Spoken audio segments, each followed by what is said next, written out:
तो मैं परमेश्वर का दास शमूएल त्रिभुवन फिर से एक बार आपका स्वागत करता हूँ। और इस वीडियो में मैं आपके साथ में कुछ ऐसी चीजें मसीह जीवन के बारे में शेयर करने जा रहा हूँ जो मसीह जीवन में बहुत मायने रखता है, और वो चीज है बपतिस्मा। तो बपतिस्मा को लेके आज हम देखेंगे कि मसीह लोगों के बीच में बहुत सारे विचार है, और बपतिस्मा को लेके कई बार बहुत कंफ्यूजन होती है कि बपतिस्मा क्या है, ये क्यों लिया जाता है, या फिर इन्फेंट बैप्टिज्म जैसी कोई चीज होती है क्या, स्प्रिंकल बैप्टिज्म जैसी कोई चीज होती है क्या, जैसे आज मेन लाइन चर्चेस में इन्फेंट बैप्टिज्म या फिर स्प्रिंकल बैप्टिज्म देते हैं। बाइबल क्या इसके बारे में कहता है? तो इन्हीं सारी चीजों को लेके आज हम इस वीडियो में बाइबल क्या कहता है इसके बारे में डिस्कस करेंगे। पहली चीज मैं आपको बताना चाहता हूं, बैप्टिज्म होता क्या है। तो बैप्टिज्म ये हमारे अंदर की चीजों का बाहरी चिन्ह है, मतलब हमारे अंदर जो कुछ हो रहा है उसका वो बाहरी चिन्ह है। हमारे अंदर जो मसीह को हमने स्वीकार किया हुआ है, जिस मसीह को हम जानते हैं, जिस मसीह के ऊपर हमने विश्वास किया हुआ है, उसी को जब हम बाहर अपने स्वभाव में प्रकट करते हैं तो उसको बपतिस्मा कहा गया है। मतलब हम पानी से, जब हम पानी के अंदर जाते हैं और पानी से बाहर आते हैं, तो ऐसा कहा गया है वचन में कि हम पुराने स्वभाव के लिए मर जाते हैं और मसीह में नया स्वभाव लेके धारण करके बाहर आते हैं और हम एक नए इंसान बन जाते हैं। तो बाइबल में इसके बारे में कहा गया है कि हम एक नए सिरे से बपतिस्मा के द्वारा मसीह में नई शुरुआत करते हैं।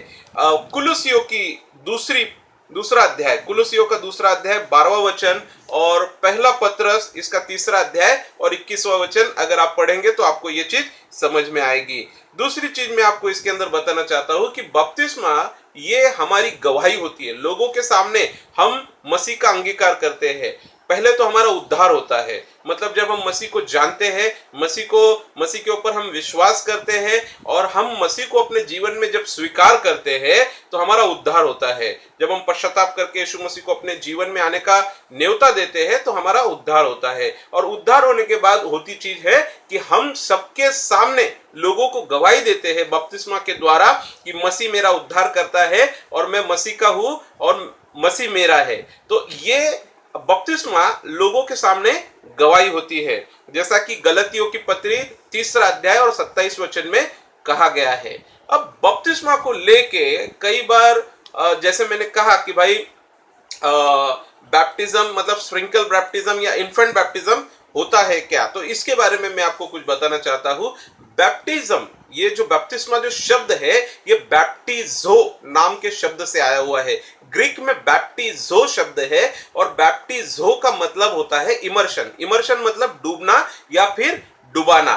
तो इमर्शन मतलब डूबना या डुबाना, मतलब बपतिस्मा ये डूब के या डुबा कर ही होता है, वो स्प्रिंकल तरीके से नहीं, मतलब छिड़क के बपतिस्मा नहीं दिया जाता है। अगर आप सोचते हैं कि छिड़क के कोई बपतिस्मा दे रहा है तो छिड़कना मतलब बपतिस्मा शब्द का अर्थ ही वो डूबना या डुबाना है, तो छिड़क के बपतिस्मा नहीं होता है। अगर आप बाइबल में कहीं भी देखेंगे यीशु मसीह रहने दो, यीशु मसीह के चेले रहने दो, या यीशु मसीह के चेलों ने जिस किसी को बपतिस्मा दिया, अगर आप प्रेरितों के काम पढ़ेंगे या फिर सुसमाचारों को पढ़ेंगे तो आपको पता चलेगा कि बपतिस्मा ये डुबा के ही दिया गया है, इमर्शन बैप्टिज्म ही होता है। अब दूसरी बात इसके अंदर ये आती है, क्या बच्चों का बपतिस्मा होता है क्या?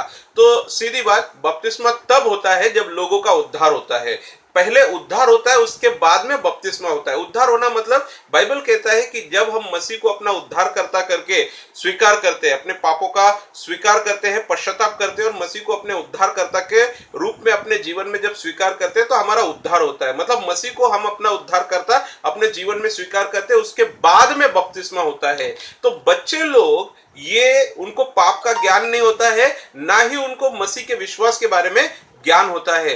बाइबल कहता है कि स्वर्ग का राज्य बच्चों के लिए है, बच्चों के समान है। मतलब जो बच्चे होते हैं वो ऑलरेडी स्वर्ग के सदस्य होते हैं, लेकिन जैसे जैसे हमें पाप का ज्ञान होता है वैसे हमें परमेश्वर के अनुग्रह की वहां जरूरत होती है, हमें उसके उद्धार की, उसके छुटकारे की जरूरत होती है। तो पहले उद्धार होता है, उसके बाद में बपतिस्मा होता है। तो जरूरी होता है कि पहले हम पश्चाताप करें और फिर हम यीशु मसीह को स्वीकार करके बपतिस्मा ले। तो जो बच्चे होते हैं उनके लिए तो उद्धार की जरूरत नहीं होती है, उनको पाप का ज्ञान नहीं होता है, उन्हें उद्धार की जरूरत नहीं होती है। तो जब हम खुद बड़े होते हैं, जब हमें पाप के बारे में पता चलता है, उसके बाद में ही बपतिस्मा हो सकता है। तो बाइबल कहीं भी इन्फेंट बैप्टिज्म मतलब छोटे बच्चे के बपतिस्मा को सपोर्ट नहीं करता है। तो लोग क्या करते हैं, खुद मेरा भी बचपन में जब मैं छोटा था तब मेरा बपतिस्मा हुआ, और उसके बाद में जब मुझे समझदार हो गया उसके बाद में मेरा कन्फर्मेशन हुआ था।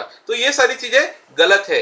बाइबल इसको कोई आधार नहीं है, इसको कोई सपोर्ट नहीं करता है। लेकिन सच में अगर हम बाइबल के वचनों के अनुसार जानना चाहेंगे तो बपटिज्म ये डुबा के ही होता है, और बड़े होने के बाद जब हमें पाप, पश्चाताप और यीशु मसीह को उद्धार करता जब हम ग्रहण करते हैं, उसके बाद में ही बपतिस्मा होता है। तो मेरा भी बचपन में जो स्प्रिंकल बैप्टिज्म हुआ, इन्फेंट बैप्टिज्म हुआ, वो बपतिस्मा था ही नहीं। वो तो एक परंपरा थी जो चर्च के द्वारा लगाई गई थी। लेकिन बाइबल के अनुसार जब मुझे पता चला कि यीशु मसीह मेरा उद्धार करता है, तब मैंने डूब के बपतिस्मा भी लिया हुआ है। अब बात ये होती है कि बपतिस्मा लेते कैसे है। तो बपतिस्मा जबरदस्ती नहीं होता है। तो कई बार लोग ऐसा कहते हैं कि जबरदस्ती मेरा बपतिस्मा हो गया, मुझे पता ही नहीं था मेरा बपतिस्मा कब हुआ।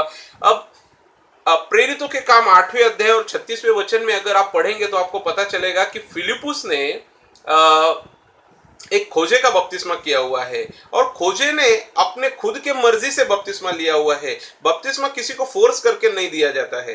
बपतिस्मा ये हमारी इच्छा, हमारी मर्जी होती है कि भाई हमने यीशु मसीह को अपना व्यक्तिगत उद्धारकर्ता करके स्वीकार किया है, तो ये हमारी इच्छा होती है। हम अपने मन से प्रभु को सारे लोगों के सामने स्वीकार करते हैं। तो बपतिस्मा तब लिया जाता है जब हम पूरी तरीके से अंदर से तैयार हो और सबके सामने हम अंगीकार करने के लिए तैयार हो। तो मैंने बपतिस्मा के बारे में आपको ये सारी चीजें बताई है। अगले वीडियो में मैं आपको बताऊंगा कि बपतिस्मा किस नाम से दिया जाना चाहिए। कुछ लोग कहते हैं कि सिर्फ यीशु मसीह के नाम से बपतिस्मा होना चाहिए, कुछ लोग कहते हैं कि